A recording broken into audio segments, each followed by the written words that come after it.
Trevor, Parkinson, MW Golf. We've got Brad here today. We're going to do a swing analysis for him and show you what it's all about. Right, when we do a swing analysis, like Brad here today, he's come in, he's going to loosen up hip balls. You'll be able to see his swing replay down here. Then we'll use some of those recordings too when his swing looks natural and he's warmed up to show how he's swinging today, why the ball's not doing what he wants it to do, why the big inconsistency, so it's quite clear, and we make it simple. A few graphics might look complicated initially, but after a while they're fairly normal to understand. And then split screen Brad with a good player to show how we need to work on it, how we're going to improve it, so in a way he understands it, and that recording you take home and can review it, and we do all this in 30 minutes or so.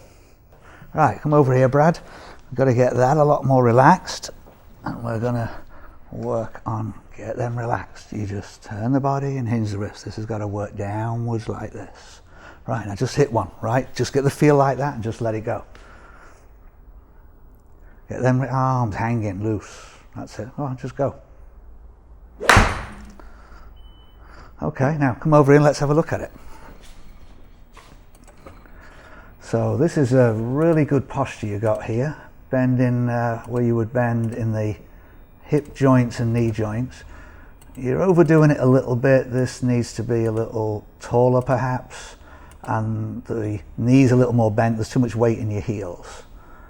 Are my hands too far out? No, you just let those, that's a good question. You just let those just hang down there, nice and loose, and not do anything with them, basically. And it's just your body turn and your wrist set. Now this one is a little better than the previous one we had here. So we're just going to do, show you how we're going as we're working along. And so for a start it's a before and after, but you'll see what causes your issue with your slice is coming over the top. So this is a line I'm drawing with a down the line shot. Called the plane angle. Imagine it's a piece of wood fastened to the ball, comes to rest at the bottom of your neck. Anywhere this side's inside or under the plane, anywhere here's outside or over the plane. That's where the phrase comes back. Bringing the club down over here is over the top, because it's simply over the top of the plane angle. We need to do one on the other side here too. So that previous to arriving at impact, that's when the problem's occurring. So we're going to draw this, take this one back and run this video. Here this club gets outside the plane angle. You can see it fairly clearly here. We'll try and draw colours that you can see. So when it's outside the plane angle, it will arrive before impact outside the target line, which you can see quite clearly here. I'll just draw it real quick. This is where the club head is in this area. So it's going to go across your target line, and that's where you get your slice. We've got to do a bit more work, but this one is a little better. We're staying more inside the plane angle on the way down. That enables you to get the ball, the club along the target line, so now the ball can actually go straight. The club can actually go along your target line at the bottom of the swing. So that make a lot of difference. It needs to be more inside, but as you can see here, it's not being delivered quite as much outside. So the better we get that, better everything starts working. To fix this, we'll just show you a couple of swings. What we're going to start first of all working on. First thing, you've got to learn to relax. All your muscles are tight. I've got an old one here of Rick Smith. Don't worry, it lets me use it forever.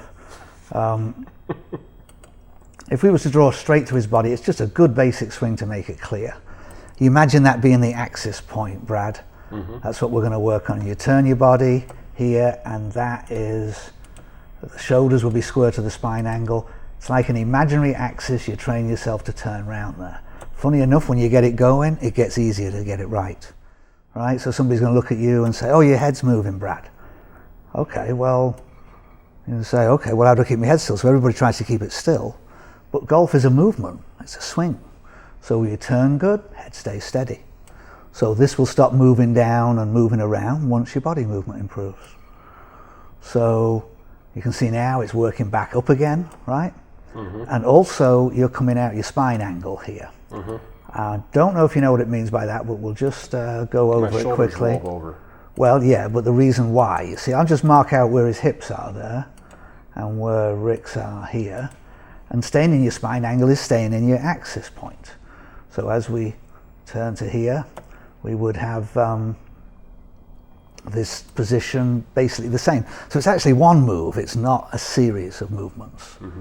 But it causes some other things to move. All right, now you'll see your hips move towards the ball here a lot, so you can't continue your turn.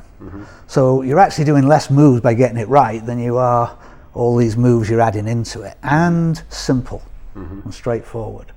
So what we're going to do now, we're going to work on this and get it better right now. So let's go and have a go. So go and get back on the mat there, we'll get this working. Right, now come and set up again. So just hit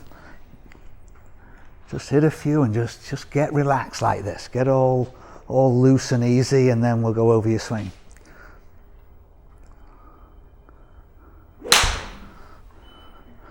And then you see it replay here for you now at a quarter speed. So this helps when you're in stationary position what to work on. You can review instantly what you're doing. Also slows the pace of hitting balls down, which is very important. So, an ideal pace is no more than 60 balls in an hour when you're practicing. Okay, Brad, that was a lot better turn, you're more under the plane angle. We're going to go over here now and explain and show you how we compare it with your earlier one, why it's better, so you understand it clear enough. Sounds great. Because we're going to have you working at home too on it. So we're going to draw your plane angle on here, as we did before, or your swing plane, or just simply the plane. And you can see this is getting more and more in an area where we want it, underneath the plane angle. It's not there yet, but it's come a long way. The professional software we use is very helpful because people see themselves. They comment this to me all the time. It's nice to see myself, didn't realize I was doing that, whatever it was. We can put graphics on, we can split screen with the same person before and after, with my swing, with anybody's swing, to a player's swing. So we make it clear, when people are clear what they're doing, why they're doing it, because Brad comes over the top here, he's going to slice, he complains about slicing with his driver, doesn't like his driver. We've got to get that where he loves his driver, he can draw a drive and handle a lot of the holes. So right to left wind on a tree line fairway, when you can hit the ball right to left, it goes longer, right left to right, right to left, rather than the fade is going to go short. Slice is a fade that's out of control. We don't know where it's going to go. So if you look at this here, Brad, this is a lot better, and we only worked a few minutes on getting the body movement better. You can actually see the club start to line up to your target line, which then it's not an accident that you hit it straight. It's because hips are still moving in. Yeah, they're moving around a lot. If we just do another drawing on here, showing you upper body position, rather think of that rather than your head, because your head's not moving. It's your body actually, right? Now, as you can see, you're turning away here very good, but then moving the upper body forward, which is losing your balance a lot, making it very difficult to get under the plane angle. So we want to keep working on that part here, and then this part will get even lower and in a better position. And you can see you spend a lot of time going bending down and standing back up again. So we've got to keep it nicely centered there. But it's coming along nicely. We'll do a bit more work on it. Typically about 30 minutes for a swing analysis it takes. And we've done some back and forward. I try in a swing analysis, got to teach as well as explaining somebody's swing to them and analysing it and putting graphics on and the terminology, etc. And I record some of that in an edited way where my pupil was watching it as I'm recording it. And then he will go home with his recording so he can review it and he can see how we were working here and do the same at home. If you'd like me to do a swing analysis for you, it would be very beneficial for any level of player, whether we've got somebody who's very new at beginning, most people come over the top and slice, or a very good player can be very helpful. And it doesn't always have to be the long swing, it can be different swings and chip shots and putting and etc. You want me to do one of these for you? You can call me on 248-709-6417 or look at my websites, trevorparkinson.com, mwgolfclubs.com.